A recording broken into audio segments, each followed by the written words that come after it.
നമ്മൾ രണ്ട് കിഴങ്ങ് ഉണ്ടെന്നുണ്ടെങ്കിൽ പെട്ടെന്ന് കുട്ടികൾക്ക് ഇഷ്ടപ്പെടുന്ന രീതിയിൽ ചോറിൻ്റെ കൂടെ കഴിക്കാൻ വേണ്ടിയിട്ട് സൈഡായിട്ട് ഉണ്ടാക്കാൻ പറ്റുന്ന ഒരു സിമ്പിൾ പൊട്ടാറ്റോ ഫ്രൈ ആണ് ചെയ്യുന്നത് വളരെ കുറഞ്ഞ സമയം കൊണ്ട്. അപ്പോൾ ഇതെങ്ങനെയാണ് ചെയ്യാന്നുള്ളത് നോക്കാം.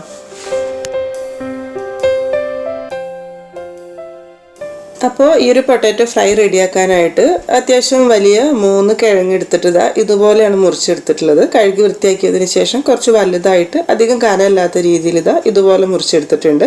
എല്ലാം ഒരേ രീതിയിൽ തന്നെ മുറിച്ചെടുക്കാൻ നോക്കുക, കാരണം വറുത്തെടുക്കുന്ന സമയത്ത് കറക്റ്റായി കിട്ടാൻ വേണ്ടിയിട്ടാണ്. പിന്നെ ഇനി ഇത്ര വലുത് വേണ്ട ചെറുത് മതി എന്നുണ്ടെങ്കിൽ അതുപോലെ വേണമെങ്കിൽ ആക്കാം കേട്ടോ. അപ്പോൾ ആദ്യം നമുക്കൊരു പാൻ ചൂടാക്കിയിട്ട് അതിലേക്കൊരു 2-3 ടേബിൾ സ്പൂൺ വെളിച്ചെണ്ണ ഒഴിച്ചു കൊടുക്കാം. എണ്ണ ചൂടായി വരുന്ന സമയത്ത് ഇതിലേക്ക് ആദ്യം ഒരു 1/2 ടീസ്പൂൺ ഉഴുന്ന് പരിപ്പ് ഇട്ട് കൊടുക്കാം. അത് നന്നായിട്ടൊന്ന് ചൂടായി വരുന്ന സമയത്ത് ഒരു 1/2 ടീസ്പൂൺ കടുക് കൂടെ ഇട്ടിട്ടൊന്ന് പൊട്ടിച്ചെടുക്കണം. ഈ സമയത്ത് ഇതിലേക്ക് കുറച്ച് കറിവേപ്പില, ഒരു 2 വറ്റൽമുളക്, പിന്നെ തീ നന്നായിട്ടൊന്ന് കുറച്ച് വെച്ചതിന് ശേഷം ഒരു 1/4 ടീസ്പൂൺ കായത്തിൻ്റെ പൊടി കൂടെ ഇട്ട് കൊടുക്കുന്നുണ്ട്. എന്നിട്ട് എല്ലാം കൂടെ നന്നായിട്ടൊന്ന് വറുത്തെടുക്കുക. കായത്തിൻ്റെ പൊടി ഒരുപാട് കരിഞ്ഞു പോകരുത് കേട്ടോ. പെട്ടെന്ന് തന്നെ ഇതിലേക്ക് നമ്മൾ വൃത്തിയാക്കി വെച്ചിട്ടുള്ള കിഴങ്ങ് മുറിച്ചിട്ടുണ്ടല്ലോ അത് ഇട്ട് കൊടുക്കണം. അത് ഇതിലേക്ക് മൊത്തത്തിൽ ഇട്ട് കൊടുക്കാം. എന്നിട്ട് ഇതെല്ലാം കൂടെ ചേർത്ത് നന്നായിട്ടൊന്ന് മിക്സ് ആക്കി എടുക്കുക.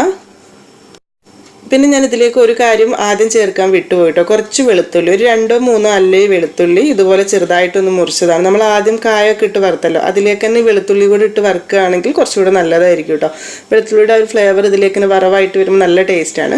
അപ്പോൾ ഞാൻ മറന്നു പോയതുകൊണ്ട് മാത്രം ഈ സമയത്ത് ഇട്ടിട്ട് അതൊന്നങ്ങ് വറുത്തെടുക്കുന്നുണ്ട്. ഇതിപ്പം ഈ സമയത്ത് നമ്മൾ ഇതിലേക്ക് ഉപ്പൊന്നും ചേർക്കുന്നില്ല. ഇനി അടച്ച് വെച്ചിട്ട് ഒരു 5 മിനിറ്റ് ഒന്നങ്ങ് വേവിച്ചെടുക്കാം. ഒരു 5 മിനിറ്റ് മീഡിയം ടു ലോ ഫ്ലെയിമിൽ ഇട്ട് കൊടുക്കാം. ഒരു 5 മിനിറ്റ് കഴിഞ്ഞ് തുറന്ന് നോക്കുന്ന സമയത്ത് നമ്മളെ കിഴങ്ങ് ഒരു പകുതി വേവായിട്ടുണ്ടാവും. ഇനിയിപ്പോൾ ഇതിലേക്ക് പാകത്തിനുള്ള ഉപ്പാണ് ആദ്യം ഇട്ട് കൊടുക്കുന്നത്. ഇതിൻ്റെ കൂടെ തന്നെ ആവശ്യത്തിനുള്ള മസാലപ്പൊടികൾ ചേർത്ത് കൊടുക്കുക. ഒരു 1/2 ടീസ്പൂണിൻ്റെ അടുത്ത് മഞ്ഞൾപ്പൊടി, പിന്നെ കുറച്ച് മുളക് പൊടി ചേർക്കുന്നുള്ളൂ, ഒരു നാടൻ ടേസ്റ്റ് കിട്ടാൻ വേണ്ടിയിട്ട്.